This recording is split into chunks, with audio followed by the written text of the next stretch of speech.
En el primer tercio del siglo XX, una fruta barata se convirtió en un eje central del poder, redefiniendo la geopolítica de una región entera. Las grandes compañías bananeras, más que simples empresas agrícolas, actuaron como verdaderas potencias coloniales. Trazaron líneas donde antes había selva virgen o tierras comunales, y construyeron enclaves que funcionaban como estados dentro de estados. A lo largo y ancho de Centroamérica, levantaron puertos, instalaron vías férreas y establecieron campamentos enteros, creando una infraestructura que les permitía operar con total autonomía. El precio del racimo de banano, un producto de consumo masivo, se decidía en las frías oficinas corporativas de Boston y Nueva Orleans. En contraste, el verdadero valor de esa fruta se pagaba con el sudor, la sangre y la vida de los trabajadores en las plantaciones de Honduras, Guatemala, Costa Rica y Colombia. Este modelo de negocio, basado en la explotación de la tierra y de las personas, transformó por completo la estructura social y económica de la región. La injerencia de las compañías fue tan profunda que la política local comenzó a adquirir un sabor amargo y a oler a banano.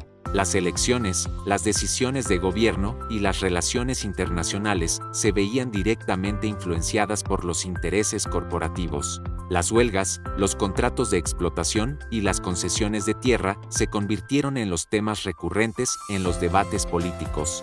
No era raro que los presidentes, a menudo elegidos con el apoyo de las bananeras, cayeran tan rápidamente como los racimos maduros de la fruta, víctimas de la inestabilidad política que las mismas compañías promovían para mantener el control. Los Estados Unidos, amparados en la doctrina del destino manifiesto y respaldados por la fuerza de sus cañoneras, no tardaron en intervenir militarmente, aduciendo que velaban por el orden y protegían la sagrada inversión extranjera. Estas intervenciones, que a menudo se disfrazaban de misiones de paz, en realidad tenían el objetivo de asegurar los intereses de las grandes corporaciones. La diplomacia del dólar y la política del garrote se convirtieron en herramientas habituales para asegurar la obediencia de los gobiernos locales. Los sindicatos emergieron como una respuesta natural y necesaria a la opresión.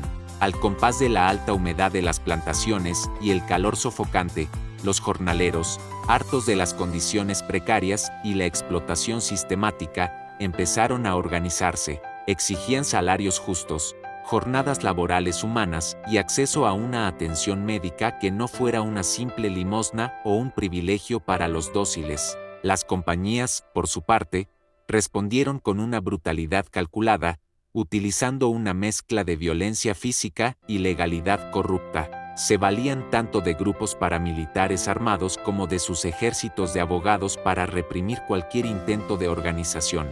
La prensa de la época, a menudo manipulada por los intereses de las compañías, acuñó el término despectivo de repúblicas bananeras. Esta etiqueta, que aún resuena y duele, servía para simplificar y caricaturizar la compleja realidad de estos países, presentándolos como lugares inestables y corruptos, incapaces de autogobernarse. Sin embargo, detrás de esa etiqueta había una realidad mucho más cruda y dolorosa.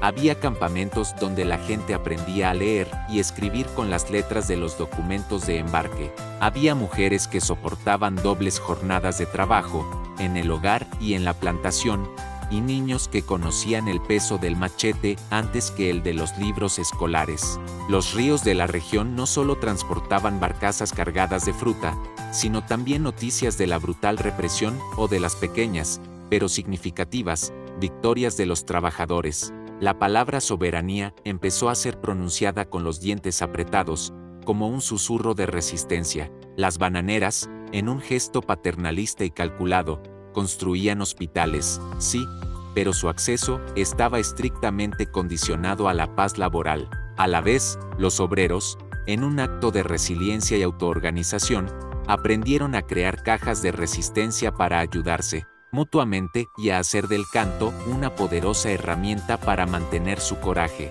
Los ferrocarriles, más allá de ser un simple medio de transporte, se convirtieron en un instrumento de control, marcando el mapa económico y político de la región de una manera tan profunda como las fronteras nacionales. Los consulados de los países involucrados se transformaron en actores de primer orden, ya que cualquier protesta, por pequeña que fuera, podía escalar rápidamente y transformarse en un incidente diplomático internacional que justificara una intervención mayor. Las crisis estallaron no solo por reclamos salariales, sino también por una lucha por el poder simbólico y la soberanía. En estos enclaves corporativos, una simple bandera izada en un muelle podía tener un peso diplomático enorme, capaz de invocar tratados internacionales y, en el peor de los casos, la intervención militar directa. En Colombia, la tristemente célebre masacre de las bananeras de 1928, donde el ejército abrió fuego contra trabajadores en huelga, dejó una cicatriz profunda que la literatura, en especial la obra de Gabriel García Márquez, haría inolvidable, convirtiéndola en un símbolo de la opresión y la impunidad corporativa. Este evento no solo fue un punto de inflexión para el movimiento obrero en la región, sino que también demostró la brutalidad con la que las compañías estaban dispuestas a defender sus intereses. En Honduras, los golpes y contragolpes de Estado se convirtieron en la norma, dibujando un tablero político que, en muchas ocasiones, era movido por manos ausentes, las de los directivos de las compañías en Boston. Estos conflictos internos, a menudo financiados y orquestados desde el exterior, mantuvieron a los gobiernos locales en un estado de inestabilidad crónica, impidiendo cualquier intento de reforma. Por su parte, en Guatemala y Costa Rica, los gobiernos intentaron, con resultados desiguales, equilibrar la necesidad de la inversión extranjera con la defensa de la dignidad nacional. Mientras tanto, los cables diplomáticos cruzaban el Caribe como líneas de un telar apurado, narrando cada incidente y cada tensión, dejando un rastro de negociaciones, amenazas y acuerdos secretos que definieron el destino de la región por décadas. Con el paso del tiempo, la marea de la dependencia empezó a cambiar. Algunos países centroamericanos, hartos de la dependencia y la injerencia, comenzaron a tomar medidas para recuperar el control sobre sus propios destinos. Endurecieron sus leyes laborales y fiscales, imponiendo regulaciones que antes eran impensables. Otros, con una visión más estratégica, apostaron por diversificar sus economías, invirtiendo en otras industrias como el café, el cacao o el turismo, para no depender exclusivamente de un solo fruto. Las compañías bananeras, enfrentadas a estos nuevos desafíos, no se quedaron atrás. Más grandes y más astutas, renovaron sus nombres y sus estrategias, optando por un control más sutil y menos directo. La palabra soberanía empezó a adquirir un nuevo y práctico significado. Ya no era solo una cuestión de himnos y banderas, ahora incluía aspectos como la capacidad de realizar inspecciones sanitarias propias, de controlar de manera independiente el peso de la fruta que se exportaba, y de establecer tribunales nacionales menos dóciles a la presión extranjera. En los lugares donde antes solo había campos de banano y barracones para los trabajadores, brotaron también universidades y una prensa independiente que aprendió a preguntar con más precisión y a fiscalizar el poder. La guerra del banano no fue una guerra única en el sentido tradicional, sino una constelación de choques, tensiones y luchas que enseñó a toda una región a medir el costo de una caja de fruta frente al del destino de un país. Fue una era de excesos imperiales y de abusos locales, de heroísmos sindicales y de demagogias que arruinaron cosechas enteras. La historia de esta región en el siglo XX no necesita de mitos para ser dramática. Le basta con contratos mal escritos, huelgas sangrientas, la lucha por los derechos de los trabajadores, la violencia y los barcos puntuales que se llevaron la riqueza de la tierra. Las memorias orales de los trabajadores, transmitidas de generación en generación, guardan los nombres de quienes los contratos no registraron y que, sin embargo, sostuvieron las huelgas y las esperanzas de un futuro mejor.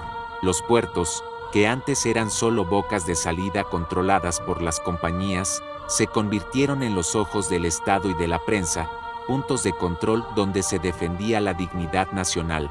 La región, a través de estas dolorosas lecciones, entendió que el desarrollo sin reglas, sin respeto por la soberanía y sin justicia social, es, en esencia, otra forma de dependencia y sometimiento. El legado de la guerra del banano perdura, recordándonos que las frutas pueden, de hecho, dibujar fronteras invisibles de poder y control. Si te ha gustado esta épica historia, suscríbete y descubre más videos épicos en nuestro canal.